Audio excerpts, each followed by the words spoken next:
welcome to episode 413 of In Touch with iOS, the podcast that keeps you connected to the ever-changing Apple ecosystem. I am your host, Dave Ginsburg. Each week, we break down the latest news, updates, tips, and hidden features across iPhone, iPad, Apple Watch, Mac, Vision Pro, and Apple TV, all with insights from friends, experts, and the Apple community. Because here, we read the release notes so you don't have to. So, we got a full panel this week. I love it. Thanks for everybody for being here. Let's start out with, as always, in the number one slot, Jill McKinley. How you doing, Jill? Well, I'm doing fine, but we don't have enough quite yet for Hollywood Squares. But no, we don't. We need to... Oh, well, let me tell you right now. Yeah. Oh, gosh. Nice. Glad you're here. And Jeff Gamet in the number two position. He's here tonight. How you doing, Jeff? I'm doing great. And, if I have to be number two to anyone, it ought to be Jill. So I'm right where I should be. Yes, you are. Thanks for being here. Also, great to be here is Chuck Joyner. How you doing, Chuck? I'm good, David. It's good to see you Thursday night. Yes. This is the place to be. It is. We have a lot to talk about. Marty Jencius, seems like I've been with you like pretty much all week with all the Apple user groups. How are you doing? I'm good. I'm really glad it's Thursday night because that's kind of the official start of my weekend. My son's fiance's wedding shower is this weekend. So we have relatives in and I'm doing a bunch of cooking. So all of that makes me joyful. Good. Also here, Guy Serle. How you doing, Guy? Hi, people have thought of me as number two for a long time. Oh, man. I set it up and you knocked it out of the park. He did. Moving on. Thanks for being here, Guy. Thank you. And last but certainly not least, Eric Bolden. Thanks for being here. How you doing? Oh, good. Wonderful night. What is the bird behind you this week? Tonight I have a pileated woodpecker. And boy, he pileated there. Yep. A big hole. He was diligently building out a whole potential home, and the female woodpecker came by, took one look, and said, "You built this in the middle of the city," and left. Oh. And now he's crying. Yeah. He's How going, did you get all this information, Eric? It's impressive. Yeah, he's the bird master. There were tears coming down. He's an It might have been rain and snow and sleet, but they were both there. There was a quick peek in, a look around, and then a look down. And the look down was a look down on two giant dogs that were staring up, and that was enough. She said no. All right. Well, real estate is really complicated. Well, you don't have to tell me that, but that's a whole nother story. But let's go ahead and move on to the show.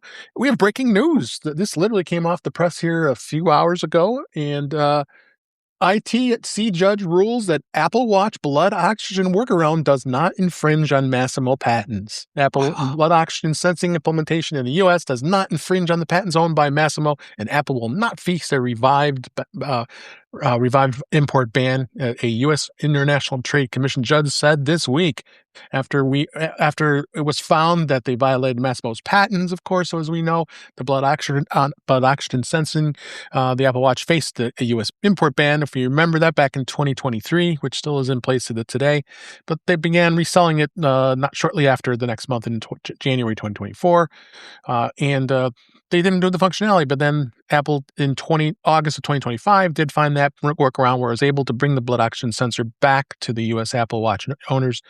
Data collected by the blood oxygen sensor on the Apple Watch, but it's processed by pairing an iPhone rather than the watch itself, resulting in information that can be only viewed on the iPhone. And it didn't violate anything. And what do you know?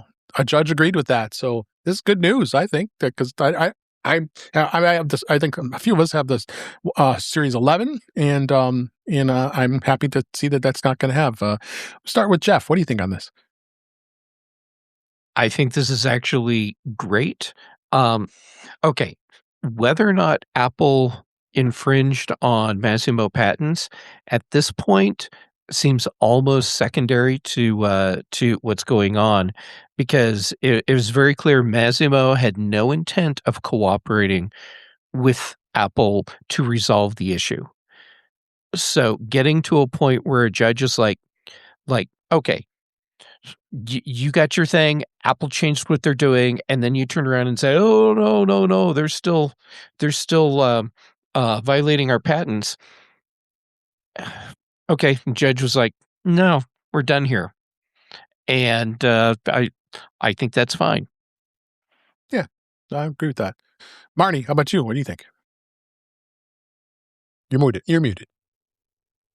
I think it's great. I use the blood oxygen sensor, having a history with AFib and other sorts of heart issues. It's that's one of the things that I need to monitor.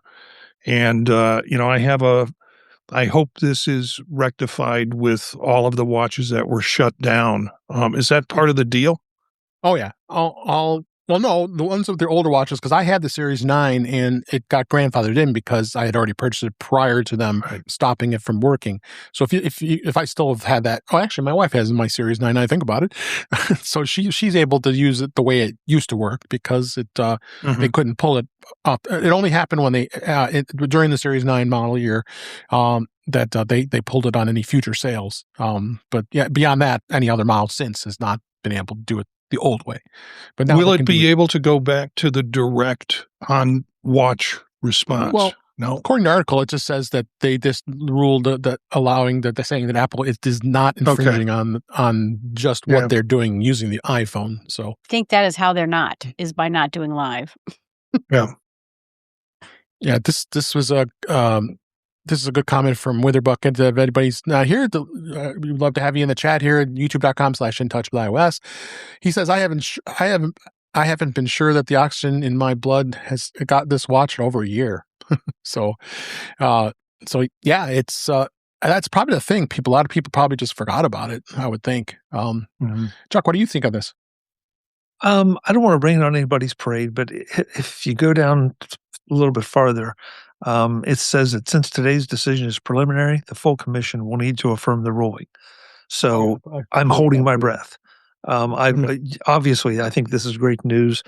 I think that this might mean that it can get turned on now on all the Apple Watches that it's been turned off on, because I don't think there was ever a hardware difference between the U.S. and the U.K. or any of the others. So let's just all not cheer too loudly just yet, but it certainly feels like that this is a big win.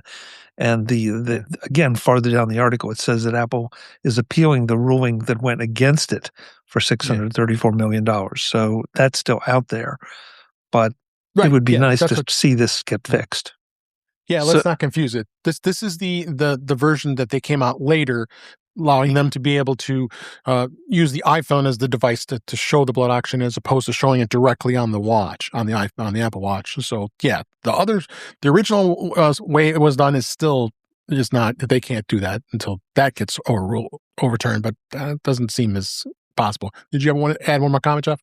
Nope. You hit everything that I was going to mention. Okay, great. Jill, you tell us what you got. Yeah, I mean, I think it's great because I found a way around it, but I also will tell you that I haven't looked at it now since it got buried a little bit. So that's the thing. Yeah. So it's good and bad. I'm glad they get to keep it, but at some point, this company just has to give up Toto, and be done. Well, wishful thinking. Yeah. And then wrap this up, Guy. You have thoughts on this? Yeah. Didn't this go back to the Series 7 watch? Wasn't it the first one that had the blood oxygen monitoring? I think it was the 7. It was the 7, and then the 9 was the one where it got cut off.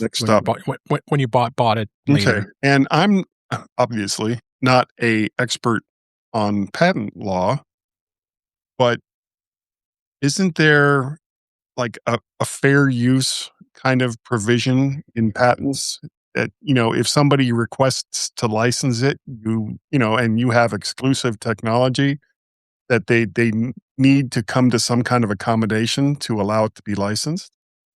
I can answer that. Oh, good. Okay. So First, Guy, I'm not an attorney, but I have played one on stage. Did you stay at a Holiday Inn last night? Not last night. Okay. Last July. Last July. Okay, so what you're saying, Guy, is accurate if there's no other implementation possible for whatever it is.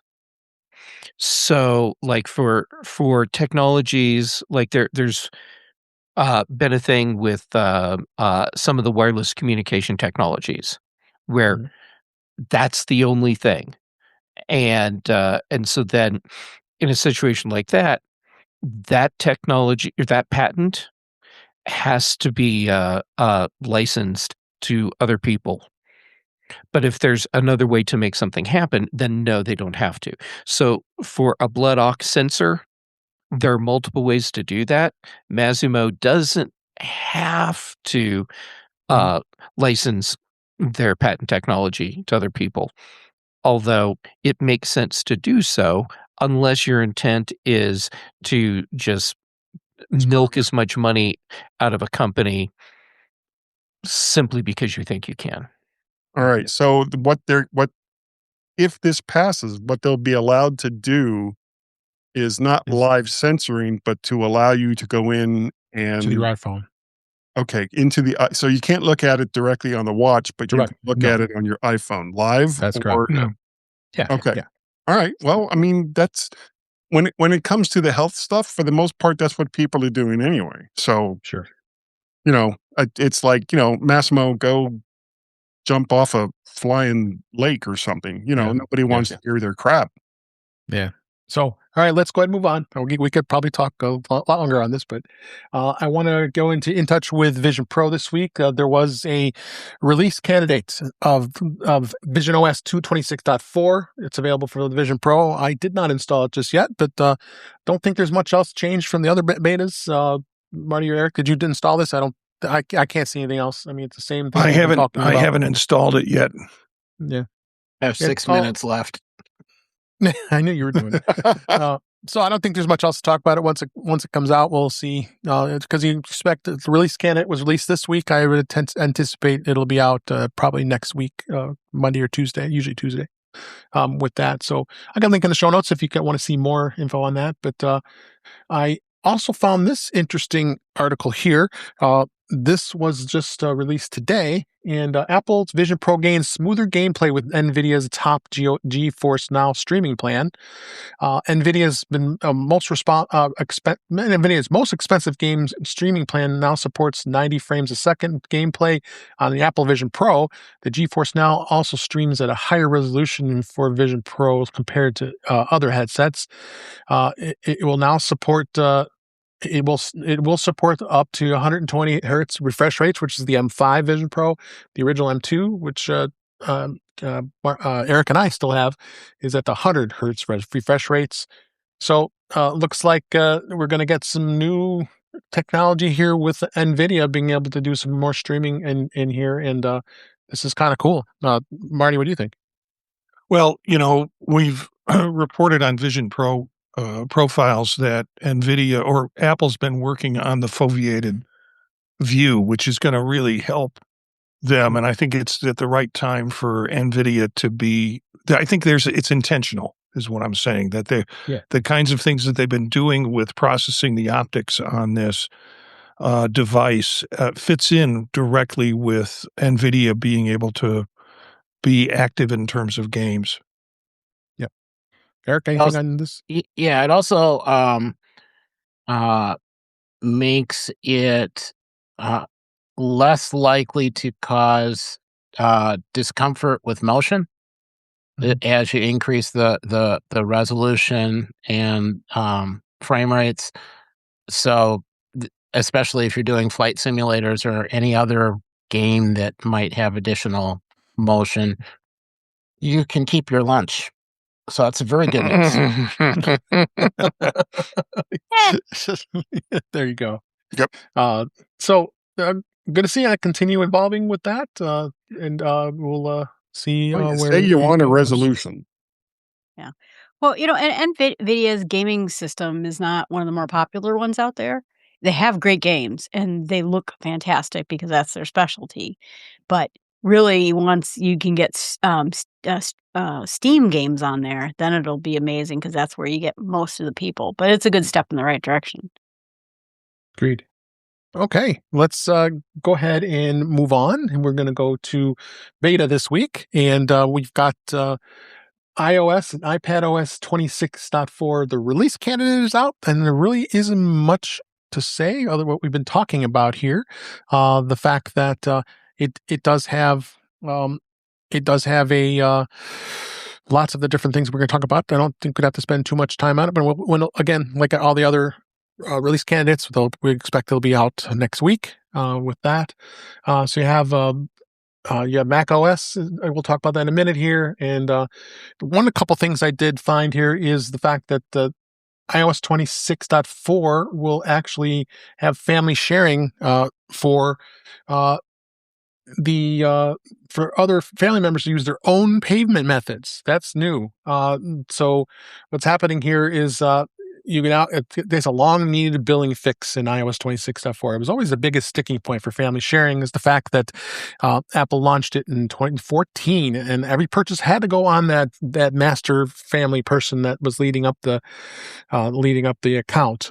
So that was kind of a pain to have to charge things. But nowadays, we got multiple families that are not in the household, and why they should be able to charge things on that too. I think that was a good score when coming up with that. Anybody have any comments on that? I was gonna say my brother will appreciate it. Who at 2:00 in the morning is trying to buy anime. Why won't this buy? Why won't this buy? Jill, wake up! There you go. All you have to do, Jill, is just authorize him to do it without having to notify you, and then everything will be okay. Oh. There you go. Yeah.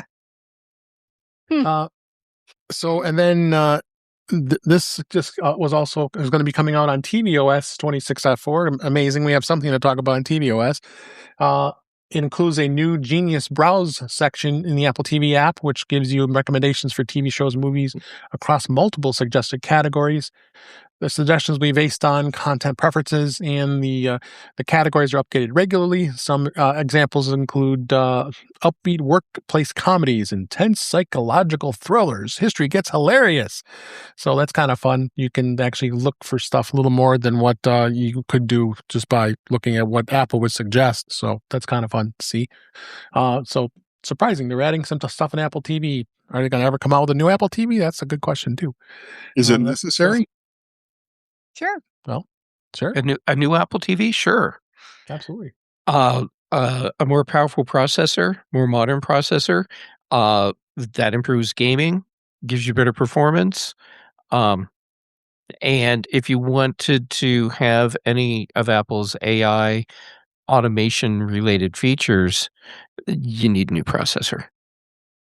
Yeah. Well, there's some of us who hope it's going to turn into a gaming system. I have been saying the same thing, and I'm the guy who's not really a gamer, but Apple TV as a pocket-sized gaming console, that would be super cool. I agree. Then there was a release, as we move out of beta here, there was a release that on Tuesday, they released a background security improvement update for Mac OS, Tahoe 26.3.1, iOS 26.3.1, and iPadOS 26.3.1. And it was replacing a rapid security update that used to seed out a few years ago. This first BSI update addresses a WebKit vulnerability that could allow malicious craft web content to bypass same origin policy. And there's the update is across that one. And then, of course, Mac OS Tahoe 26.3.2 BSI update is exclusive to the MacBook Neo, which we'll talk about in a little bit. It was addressed to improve this endpoint validation. So good to see Apple's keeping things secure with these updates, and it was a pretty quick install. I hope everybody got that installed. It's pretty important to get that taken care of. Yes. Any comments on that? All right. As well, Apple is urging iPhone users to run outdated software. So this kind of explains why Apple has just been really aggressive in getting new software updates for older devices. This is people who are running iOS 13, iOS 14, to upgrade to iOS 15 to protect themselves from being hacked through malicious web content. It was an actual support document. Apple highlights recent reports about hacking tools that are effective against older versions of iOS. Hackers are using iOS exploit kits known as Corona and Dark Sword, which can take advantage of vulnerabilities on iOS 13 through 17.2.1. So go update it. If you're still running these old devices, it's super important to do that. I know we're not one of those that stick around with old devices, but there's plenty out there who are probably listening and watching this show that probably are. So anybody have any comments about that? All right, let's move on here. So let's go on to In Touch with Mac this week. As I mentioned, Mac OS 26.4 release candidate is now available, and the same old stuff. There really wasn't anything highlighting what we've talked about in the last few weeks of all the other updates. So again, it should be released here in a week to have it updated then. So it's been fun to it's been fun to see here as far as where things are going here. So I want to, maybe I'm going to give kind of an announcement here. We are going to add a new segment this week. It's In Touch with MacBook Neo. I thought it'd be kind of fun to do that since a few of us have the MacBook Neo. Marty, you want to announce what we're going to be doing outside this show? Well, I need this like I need a hole in the head. Another podcast from Marty Jencius. Let's on Chuck's show, there was Brett Kennedy, who I've contacted, and we're seeing if he'll be involved. He shows interest. He kept nagging me about, Marty will do another podcast. It'll be about Neo. He won. And I could not get that out of my head. I just could not get that out of my head. And so, I first contacted Dave, and Dave said, that sounds great. I'm in. And Eric, I contacted on the same channel, and he's like, yeah, I think I can do that. So I see it as a limited series because I don't know how long we can talk about the hardware. But we'll see what happens in terms of news and items that come about. And I know Dave's got one tonight already, and Eric's been sending me a bunch of stuff that could be used for the discussion. But it's called the Neo Netbook.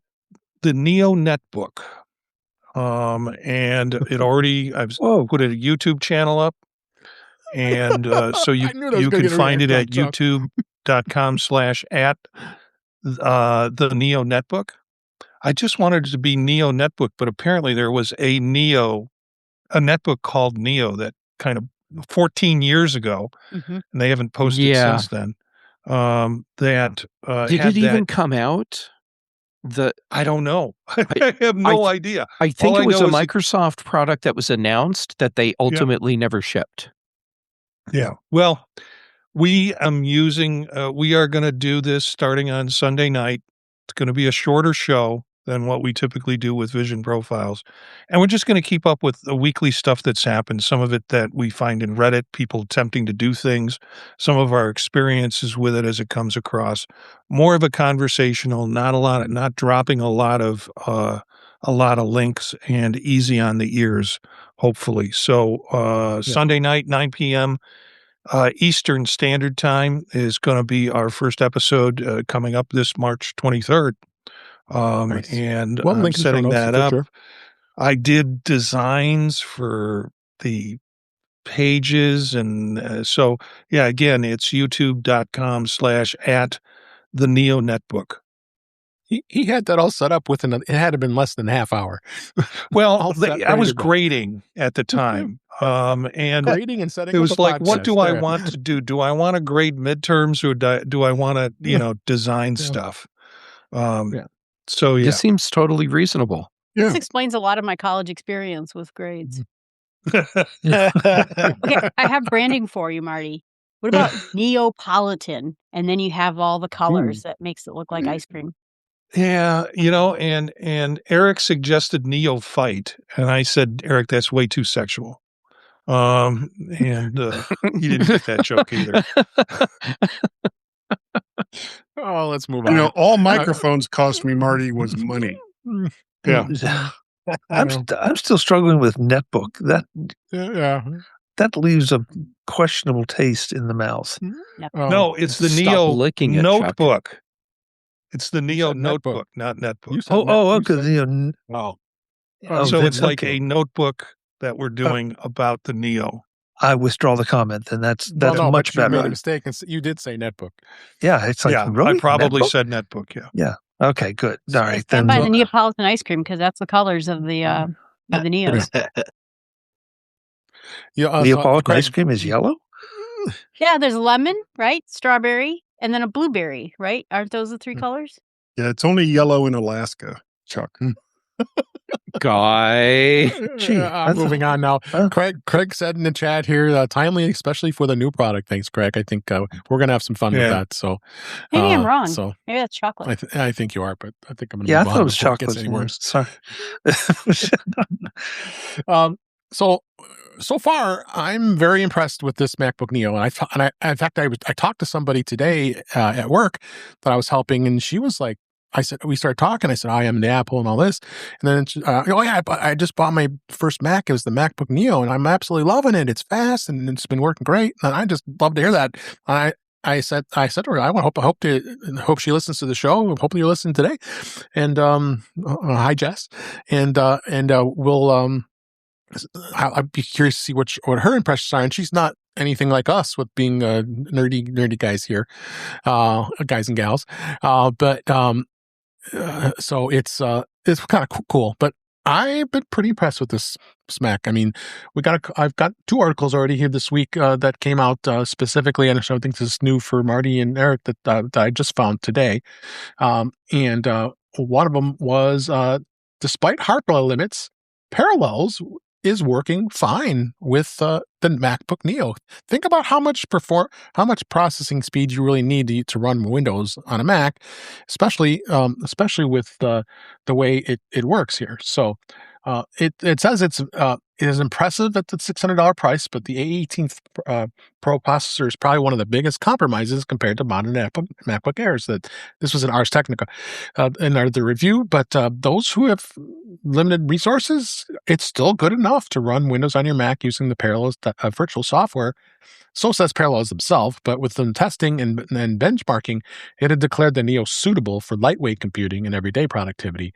So it's not going to run videos and things like that you could expect with that. But I think just that alone is pretty cool. The fact that it could even run it. So it impresses me every time that you're seeing this. We've already talked about Marty rendering the video and Final Cut working well on it, and the Creator Studio and all the other apps from Apple are running great. Office has been fine. I've been running Outlook, and how much of a pig Outlook can be sometimes, and it's working really well. So, Marty, Derek, you have any comments on this? I've seen some comments on Reddit where people are talking about things that they're having trouble running it with, and they're always referencing Microsoft products. I hate to say that. Although there are articles that say I had 40 windows in Chrome open and there was no problem whatsoever. I think there was a reference to Teams and people were having trouble on Teams. I'll have to field test that, but who doesn't have trouble on Teams? Yeah. Right. Yeah. Teams is just trouble. Don't get Chuck started. It doesn't matter what platform you're on. Yeah. No, exactly. I hear it about Windows every day too. It's not just Mac. So then other article here was it was said that they did run the MacBook Neo with Premiere Pro and almost 60 Chrome tabs opened at the same time.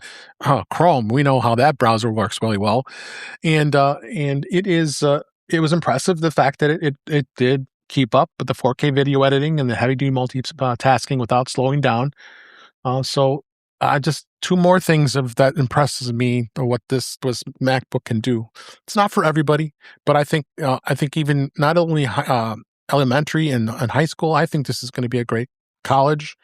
And all these students coming to college for the first time now this fall. I would love to see how well it does when these kids are coming back, going to college after their summer break. How incredibly well they'll sell. I'm pretty confident to feel that that's going to happen. Yeah. I had a student come up yesterday after class, and she goes, and I had my Indigo one, and she goes, "Is that the MacBook Neo?" And I'm like, "Yeah." And I took it out like I was going to show it to her. Yeah. And she said, "Oh, no, I got one.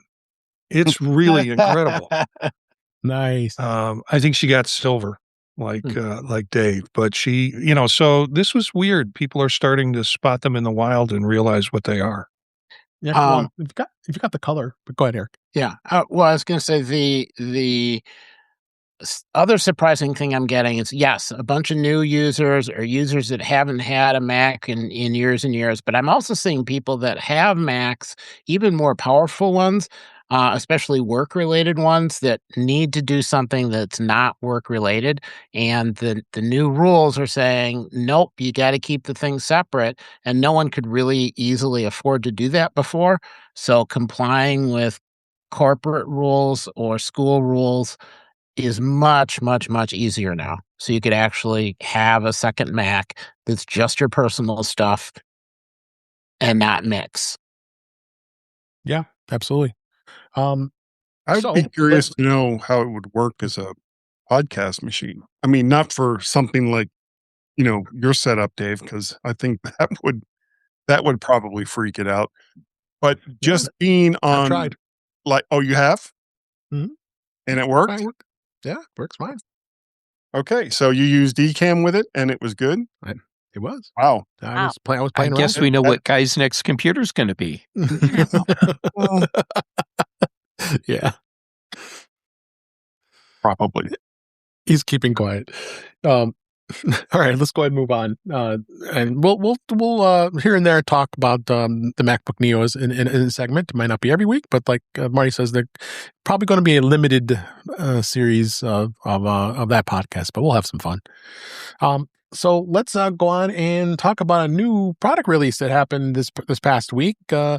The AirPods Max 2. This was surprising. I mean, we had been waiting for almost 5 years for a new pair of these to come out.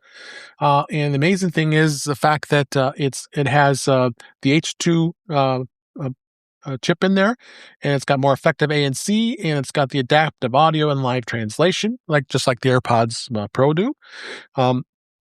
And it's definitely got some good sound quality, auto conversation awareness, the voice isolation. So a lot of the things that we've been already experiencing with AirPods Pro 3 are going to be now over on here.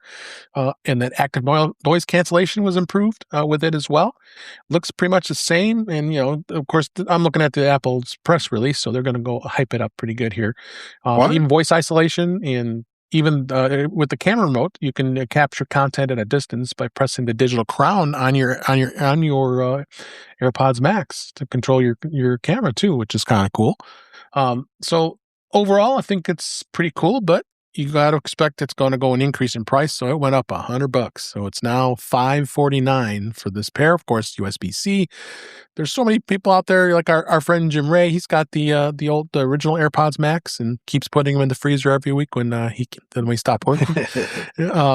We always laugh about that. But I think comparatively speaking, yeah, there's some pretty good upgrades to this headphone. And even our friend Webb, he says he's on the fence. He might get them. I just have a feeling he will. I'm not AirPods. I haven't had an AirPods Max. My wife has the AirPods Max, the Lightning version, and she's been very happy with them. And I don't think she'll care what these do. But what's people's thoughts on this? Jeff, I'll start with you. Surprisingly, I have thoughts on this. Yeah. This is the first time I've actually been really interested in going and listening to AirPods Max. Mm-hmm. And this is a confession that will probably shock all of you. I have never tried AirPods Max at all. Neither have I. But AirPods Max 2, I don't know, maybe because they just came out and it's like, oh, there's a new thing. But really, I think it's more about the H2 chip and the new amp that they put in this. The audio quality in AirPods Max 2 should be better than the audio quality in the AirPods Max original, regardless of whether it was USB-C or Lightning for the connector. But all of them are 24-bit, 48 kilohertz. So that part doesn't change, but the overall audio quality ought to be better.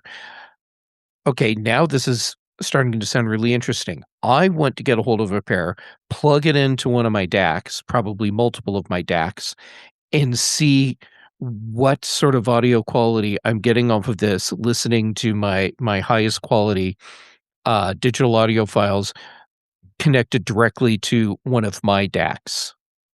I guess that's a long-winded way of saying if someone wants to send me a pair of AirPods Max 2, I will graciously accept them.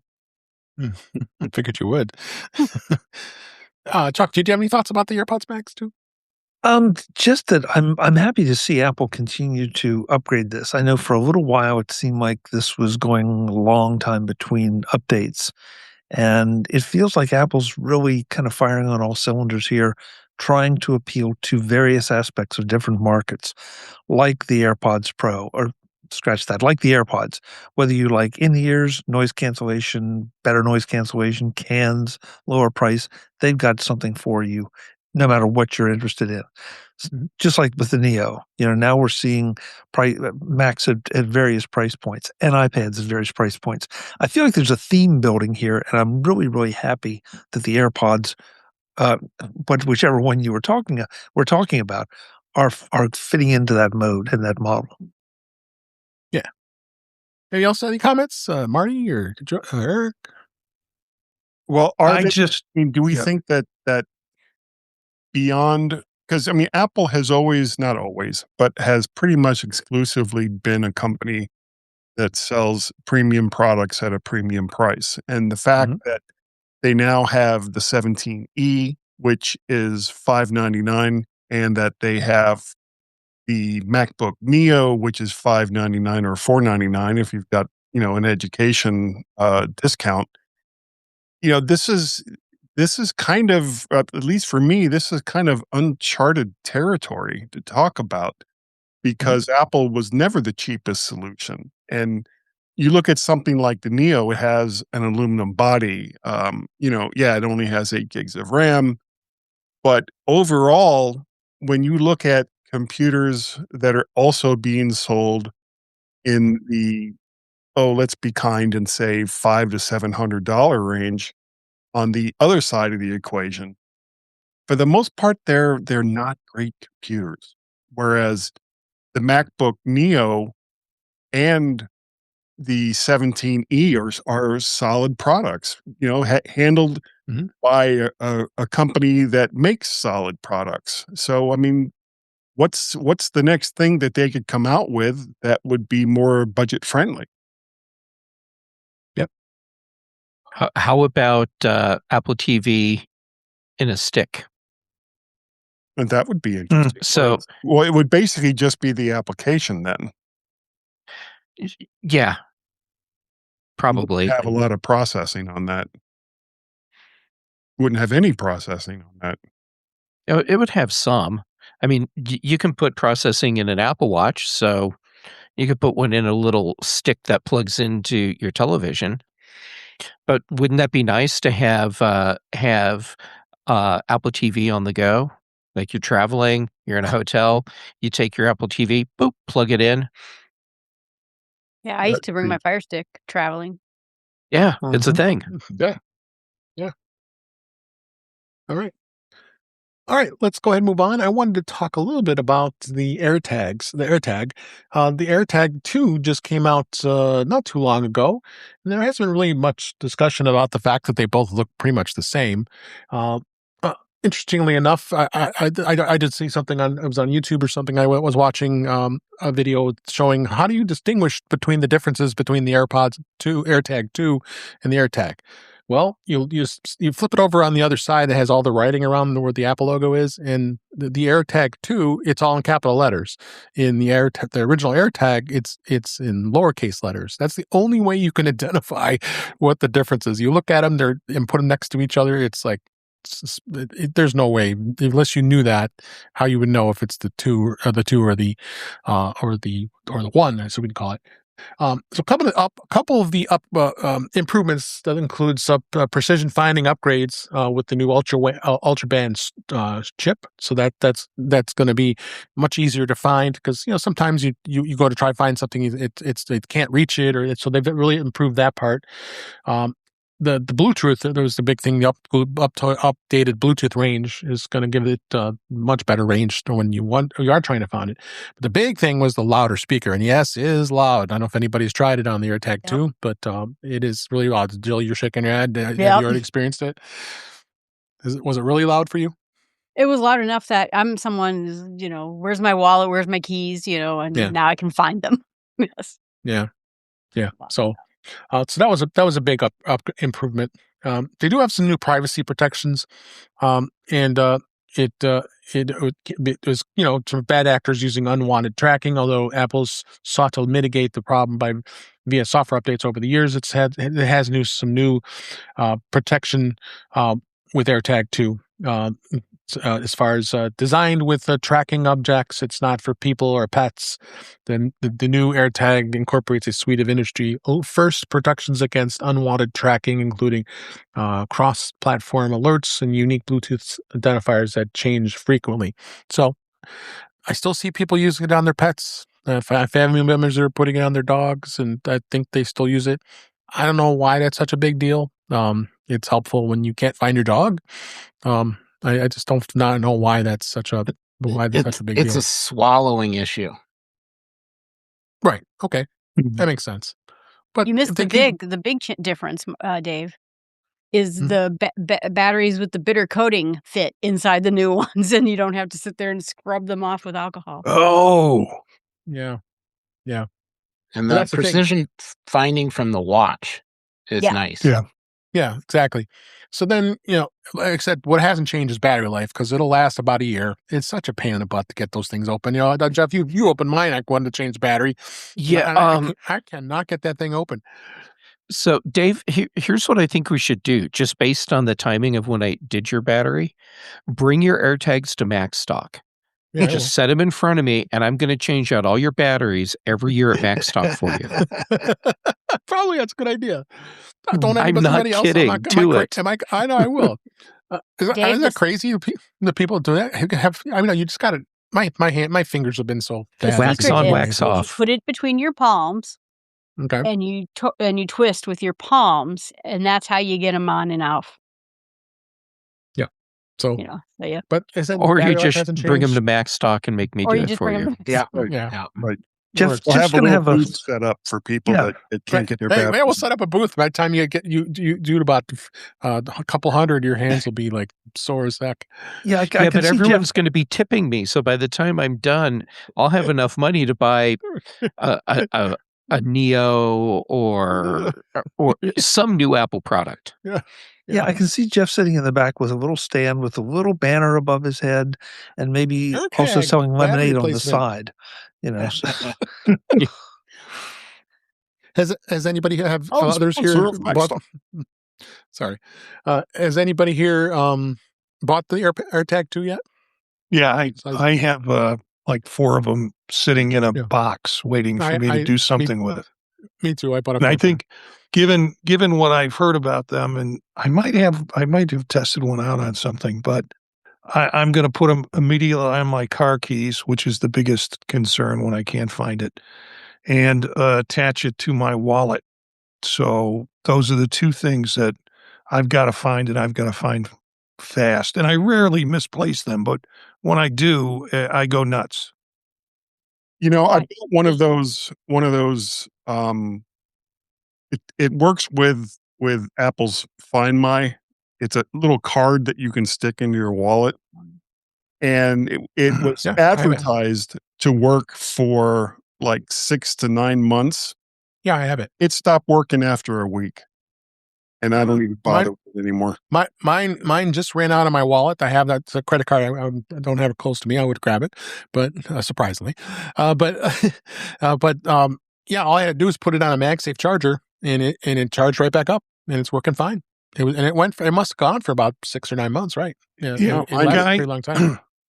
My problem with it, and I said this, I think on another show or in After Dark, is I put it in my wallet and then sat with it in my wallet, and I lost the linkage to it. Now, I didn't know that, but I heard this beeping sound, and I could never locate it, and it seemed There's to some follow me. irony there. Yeah, I know. Somebody finally came up and said, "Excuse me, sir, your ass is on fire." Yeah, and it was driving Aileen nuts too. She's like, "Where is that beeping coming from?" And I'm like, "I don't know. But it's on and off depending on."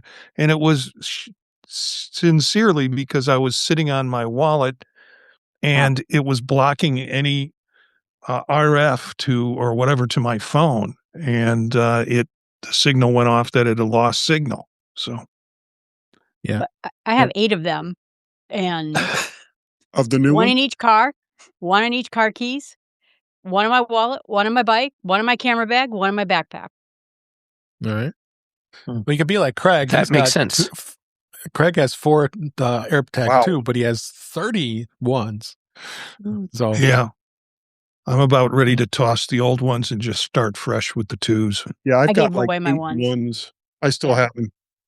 Yeah, I gave mine and away. then Or I've been, or I'll feed them to the dog. oh, don't do that.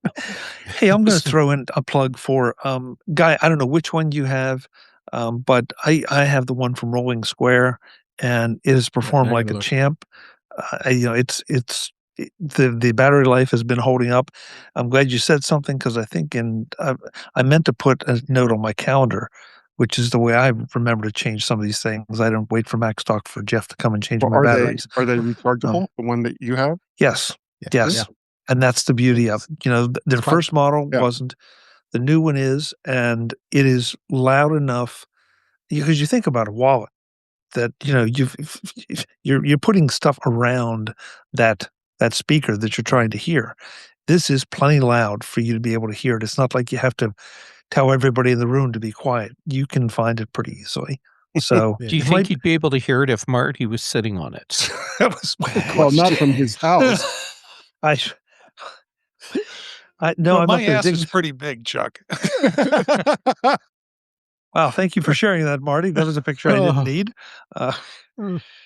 Well, can you? I just sent you something over in messages. So if you could reply to that and send me a link to that product, I'd appreciate it. Will Or you do. put it here. We'll put it in the show notes too. Okay. Yeah, here Or I'll put it in the show notes if you could, Chuck. Okay, will do. With me, Yeah, thanks. the link. Yeah. All right. So let's go ahead and move on here, and I'm gonna talk about a cool thing. I do cool things on the Mac Show and the British Tech Network, but I couldn't help doing it here this week. So let me show this to you. It's actually a new product from Spigen, and I just found it the other day. This is it here on the camera. It's the AirPods. Oh my Pro. God, you got that thing. It Okay, came I'll stop talking. Tell us all about it. Yeah, it just came literally just before the show. I saw the delivery just happen to Amazon. So I better go run down there and get it so I can talk about it. So this is the AirPods Pro 3 case, and what it does is it looks like a Mac. The original Mac, and it has the case. It looks, and I'm not going to put it together, but here's the way it looks, and you can just put it together like a Mac, and it's a mouse. Actually, it looks like the mouse. Yeah, the old Mac mouse, the single button mouse. But it does flip up, and it holds the AirPods. And I thought this was like the coolest thing in the world.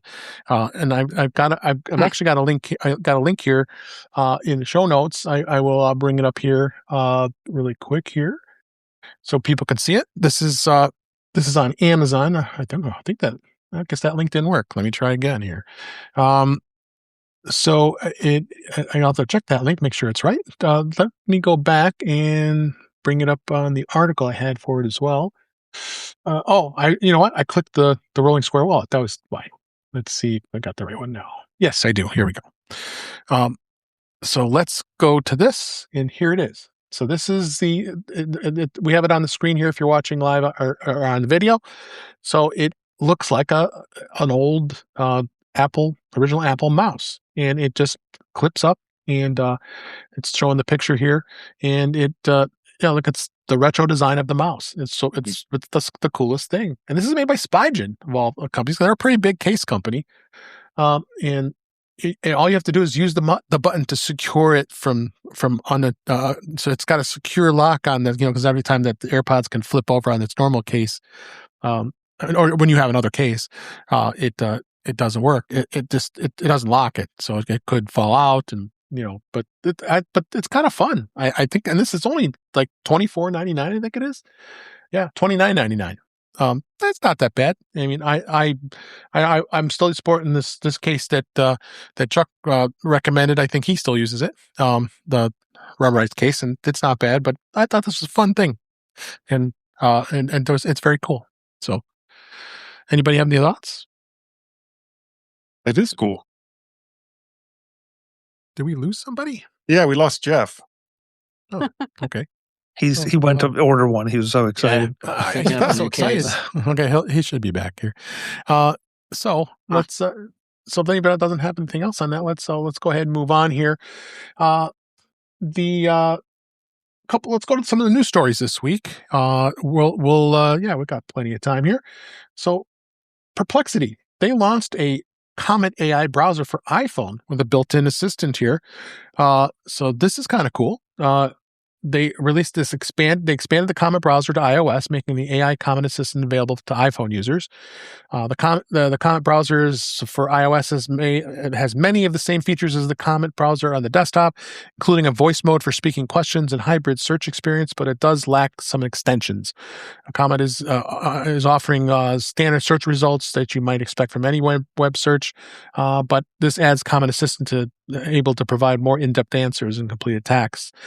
So that's cool that they've expanded this on to the iOS. I'll definitely download it and try it.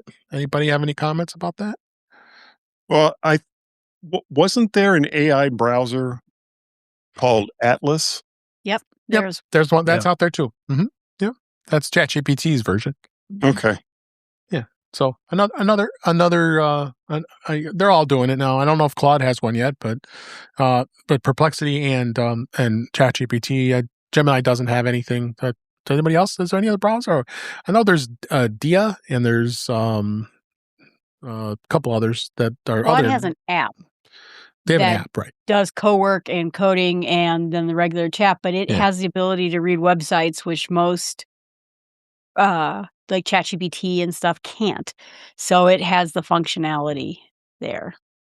Yeah. So welcome back, Jeff. We lost you, but I'm glad you're back. My Mac took a dirt nap. Yeah, there was all those emails you were deleting. Jeff, it probably wouldn't surprise me. Jeff, better your Mac than you. This is true. Okay, that's fair.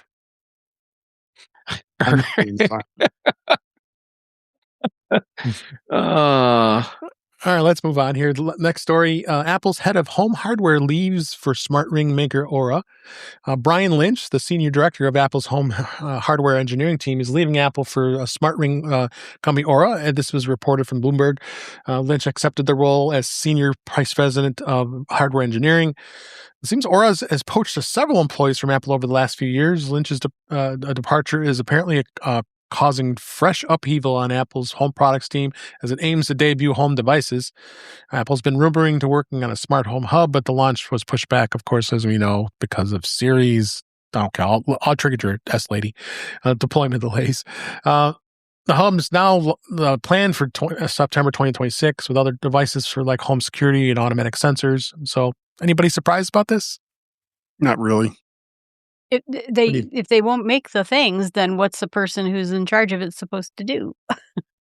Yeah. I don't know. I was surprised at this because he's been around for a long time. When the videos, back when the live presentations were being done, he was a frequent guest.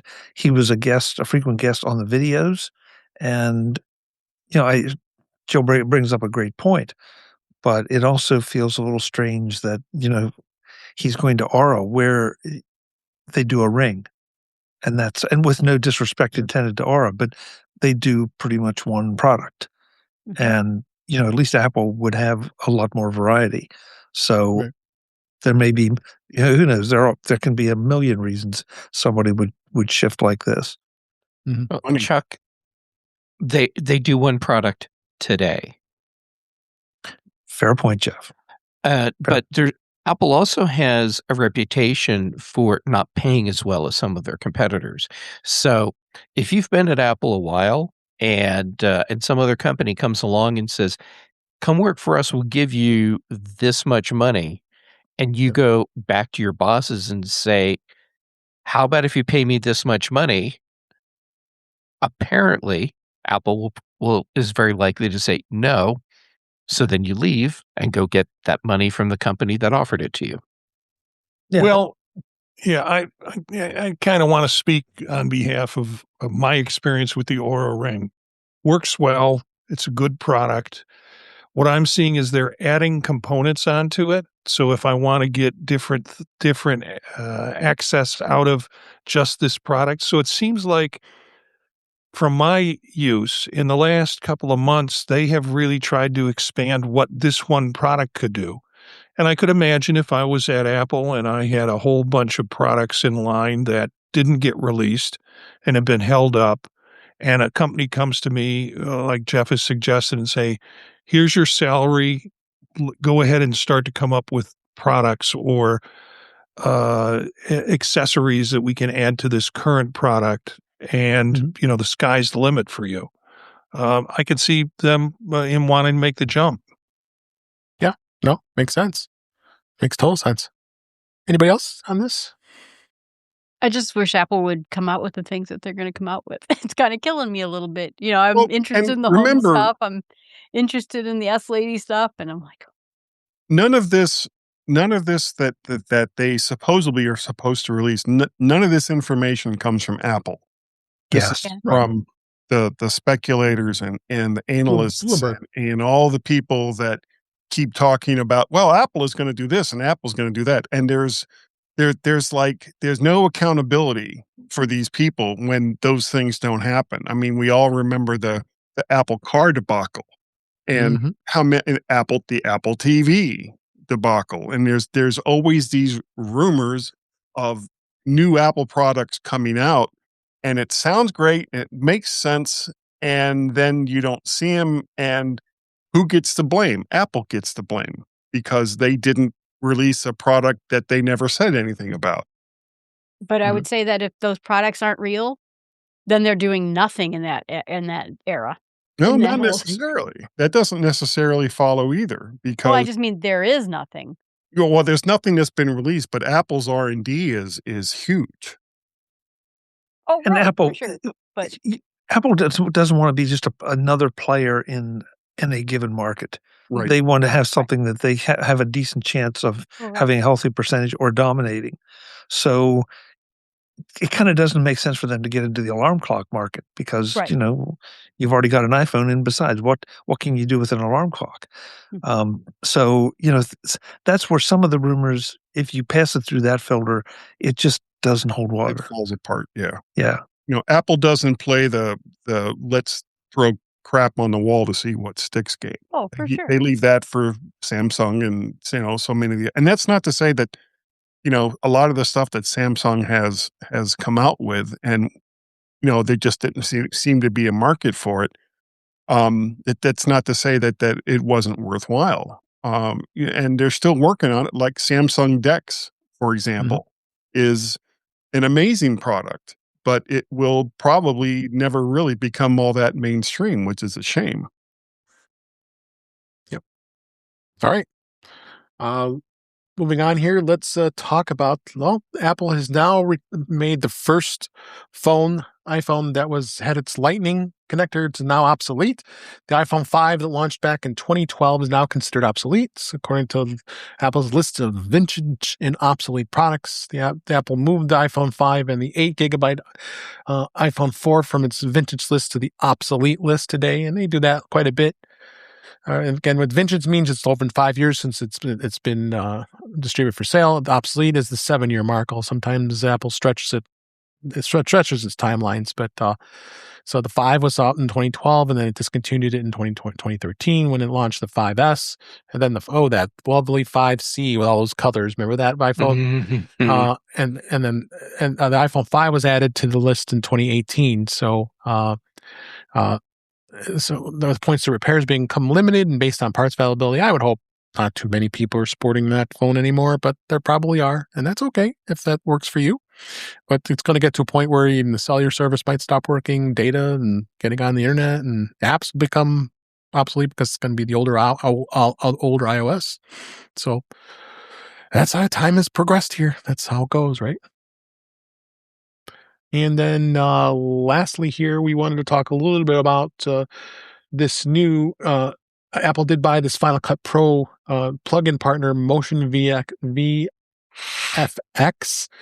It was announced that over 15 years that they created a world-class and visually inspiring content for effects and video editing, and then they've been working with Apple for all this time. So Apple finally decided to go through and buy this company. Jeff, did you have any insights on this? I think this is probably a good thing for Apple. Then they can continue on with this. Sure. Excuse me. Yeah, I think it's a good thing for Apple. I think it's a smart move for the Final Cut product.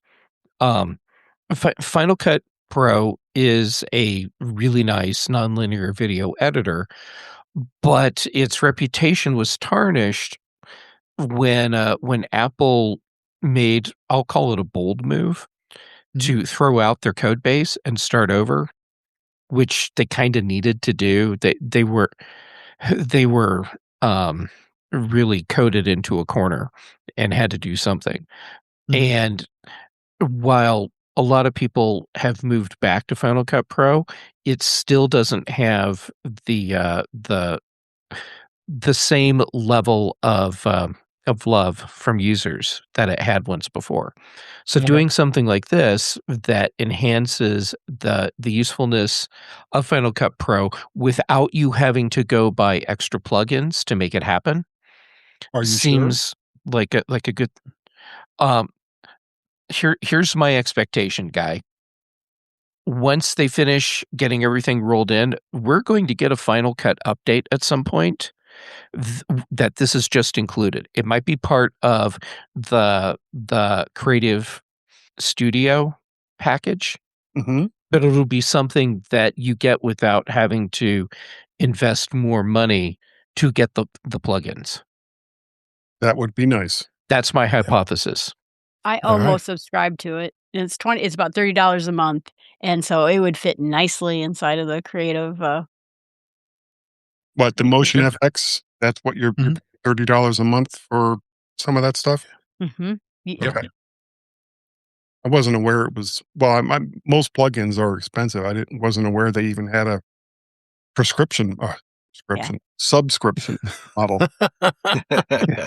They had some free plugins, but they also had some. You also had some that you had to pay the subscription for. So okay, apparently some of my prescriptions are wearing out. Chuck, do you have any thoughts on this? I love this. I mean, Motion VFX has done some really great plugins. I have several of them, and I think anything that ups Final Cut's game is a good thing. And they've been kind of easing out, very gently, a few enhancements here, a few enhancements there. And I do have to comment though on Jeff's discussion or comments on the old version. You're right. I think it was a botched launch. That was the problem because they wanted everybody to go cold turkey, and that was a real problem. But having started to learn the old Final Cut, which the learning curve was insane, versus the new Final Cut, for someone that was just getting started, had maybe 6 months of experience, it was like night and day. I mean, it was so much better, and it was one of those things that, and I've attended a number of discussions on this, that once people learned how to use it, it was so much more powerful and so much better the professionals just didn't want to take the time to learn to use it because they already knew how to do the old one, and it was doing everything they needed, and they could get paid for it. And so, it's one of those things. It would have been better if Apple hadn't done the cold turkey kind of thing, but that was a slip up. Yep. All right, Marty, Eric, you have any thoughts before we move off this? I am new to Final Cut. And so I appreciate all the pain you lived for me. And I'm looking forward to this. I mean, I've, with Adobe and Audition, I bought plugins for audio stuff that I did with that platform, but I'm trying to move over, particularly with the Creator Suite that Apple's got, trying to move over to Final Cut. Yeah. All right. So before we wrap up, I want to talk a little bit about MacStock. And MacStock, the conference and expo, it's MacStock 10. It's July 10th, 11th, and 12th. It's coming up in 111 days as was recording this today. So the countdown is on. It's the 10th anniversary of MacStock, and we announced last week that myself, Chuck, Jeff, Marty, and Jill are all speaking this year, and we'll have a number of others that'll be announced shortly. But you're going to have 3 full days of these expert-led presentations and workshops. Marty's going to have a great workshop on Saturday night that we're going to be talking about all kinds of fun things and some productivity enhancing content, and then with the partnership with Ecamm, which Ecamm Live is what we're using here for this podcast, is a great tool. They're going to be doing a creator camp. They usually have their creative camps a couple times a year. Well, they partnered with MacStock, so have it on the day before July 9th. It's going to be an additional part of MacStock. You can attend the creator camp on the Thursday the 9th, and then the rest of the 3 days, three full days of MacStock is going to be there. The theme for this year is Inspire. And if you want to be able to network with a lot of great, fun people, there's going to be other big announcements. We're going to have some big other people coming to attend this year, but this is going to be a big, big event, and we can't wait to have you come out here. I believe we still have, that's still valid until the end of the month for the early bird pricing, and the link's in the show notes how to get to that. It's macstockconference.com. The link will be right on that website, or go to our show notes and check it out. I'm excited to be able to see all our friends, see some great new people. Hopefully we're coming to MacStock. It's going to be a heck of a fun time, and I can't wait. Every year. This will be my 10th year speaking, so I've spoken at all 9 MacStocks, and I'm going to be going on number 10 this year, so proud of that, and it's been just an absolutely fun time. Everybody here on this panel is going to be at MacStock, which I'm excited to see everybody here. Guy Serle's going to make it, which I'm so excited. We haven't seen you in quite a while, and we'll have a number of other of our friends being there as well. Anybody want to add anything? But just go to MacStock Expo, macstockconference.com. Join us. We'd love to see you. If you're going to go to MacStock, make up your mind very soon, because there's only a limited number of rooms at the Holiday Inn Crystal Lake. Yes, it's at Holiday Inn Crystal Lake. The absolute best way to attend an event like this. Those rooms do go fast. They do, and they're really reasonably priced. I decided the last couple of years to attend in person. I stay at the hotel because I do live local and have a home not too far away from the MacStock location. But why would I want to do that? I can always just go right down the elevator, come see everybody, and not have to leave. So that makes it well worth it. And there's links there too for some great rates at the hotel. So take advantage of it. I know a lot of people are signing up. So macstockconference.com, check it out. Can't wait to have you. And Dave, if you're staying at the hotel, you know that you have a safe place to go at the end of the evening. That's true. Although I don't drink. My room is always a safe place. That's what you meant, right? Yeah. No. No. Awkward. Awkward. With you guys in the hotel, it's not safe at all. Yeah. Chuck, were you there with us when the security guard came up last year and told us to calm down? No, I was not. I don't think I was there. I usually close down Portillo's. The beef place that's in Crystal Lake. So, all right. Well, that's going to be a wrap. But before we go, I want to make sure we find out where everybody can be found. Let's start with Eric Bolden. Thanks for being here, Eric. Where can people find you? I can be found in the woods looking for birds. Otherwise on Mastodon at EA Bolden at MES.to. Monday nights on Vision Profiles.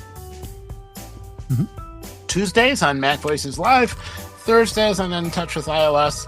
Kind of progressing through all of the OSs throughout the week and roundup of the news. Yeah, it's a good week. Excellent. Thanks for being here, Eric. Appreciate it. Guy Serle, thanks for being here. And thank you. Like I said, can't look forward to seeing you at MacStock. Where can people find really you? Looking forward to it. Well, you can find me nearly every single week on the G-Men show over there with Gazmaz. Our email address is gmenshow@icloud.com. We have a Google Voice telephone number that if you live outside the United States, we don't recommend you use, but it is 703-828-4677. What else? You can find me sometimes on Tuesday when things don't become weird over there on Chuck's Mac Voices. Thursday night, of course, right here. And every Wednesday with the G-Men show being released almost live. Almost.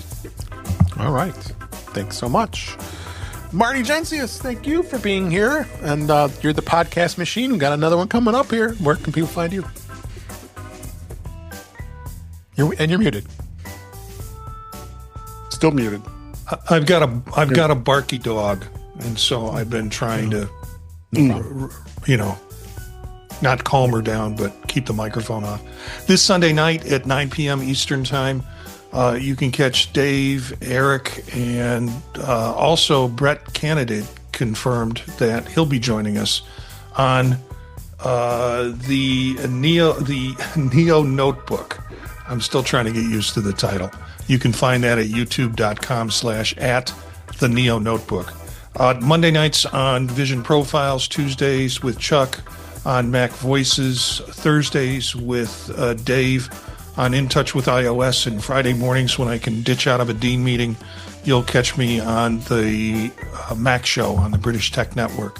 All the other stuff you can find at thepodtalk.net, and check out the other shows that we produce with that group. Thanks for having me, Dave. Of course. Yep. Put the podtalk.net is in our show notes. If you want to put the link in for the new show, please do that as well in our show notes. Marty, appreciate it. Thanks. And Chuck Joyner, it's always a pleasure having you here. I'm glad to have you as always. Where can people find you? MacVoices.com is where you will find everything. We are trying to keep up with the amount of content that we do. Yeah. Just recorded an interesting discussion this afternoon that I'm not going to spoil, but it'll be coming out sometime next week. I'll just leave it there. I'll tease it that way. But it's something a little bit different and a little bit unusual that doesn't happen very often. The live show, as has been mentioned, is Tuesday nights, 8 p.m. Eastern at youtube.com/MacVoicesTV. And you'll find me on the socials as at Chuck Joyner. Thank you, Dave. Thank you, Chuck, as always. And Jeff Gamet, always a pleasure having you here. Where can people find you? Well, Dave, when I'm not busy changing out the batteries in your AirTags, you can find me on the various social medias as J Gamet, mostly right now on Mastodon and PixelFed and Blue Sky. And then for shows, Tuesdays for Chuck's Mac Voices Live, here with you on Thursdays for In Touch with iOS, then on the British Tech Network for the Big Show and the Mac Show. Also, Brian Chaffin and I do The Context Machine, and Patrice Brendamore and I do Retro Rewatch. Great. Thank you, Jeff. And last but certainly not least, Jill McKinley. Jill from the Northwoods. Where can people find you? Well, you can find me at jillfromthenorthwoods.com. That has all my podcasts and how you can email me and contact me every way there is. And soon I am going to be starting a brand new podcast/YouTube channel on Small Steps with AI, which is just about regular people using AI for daily life. Nice. Can't wait to hear about it. Thanks. I appreciate it. And with that, that's a wrap for That's a wrap for this week. Please send your comments, questions, suggestions at our email address, which is feedback@intouchwithios.com. You can follow us on Blue Sky and Mastodon at In Touch with iOS. Support the show. Buy me a coffee at intouchwithios.com/coffee. We'd really appreciate it. You can become a patron of the show by going to patreon.com/intouchwithios. We have 2 tiers available to support the show. We'd really appreciate it. Make sure you like, share, and subscribe so you are notified when we are live streaming on Thursday nights. It's 8 p.m. Eastern, 5 p.m. Pacific. Thank you, Brian and Witherbucket. I think we saw Craig and a number of others. Thanks for being here in our chat. You can be here live with us, hanging out and talking with us on the show. That's, again, 8 p.m. Eastern, 5 p.m. Pacific. The YouTube channel is youtube.com/intouchwithios. You can watch the current and past live streams as well as listen to past shows. You can subscribe to the show in your favorite podcatcher, including Pocket Cast, Overcast, Apple Podcasts, and many others. But better yet, go to intouchwithios.com where all the links, all the ways to listen to us they're out on that site. And I am Dave Ginsburg. You can find me at Vision Profiles on Monday night with Marty and Eric. We always have a blast talking about Vision Pro. Mac Voices Live on Tuesday nights with Chuck and the rest of our gang here. And Thursdays we record In Touch with iOS. And Fridays I'm on the Mac Show on the British Tech Network. So you can find me there as well. And with that, thank you all for listening, for watching, supporting the show. We really appreciate it. And we'll talk again soon.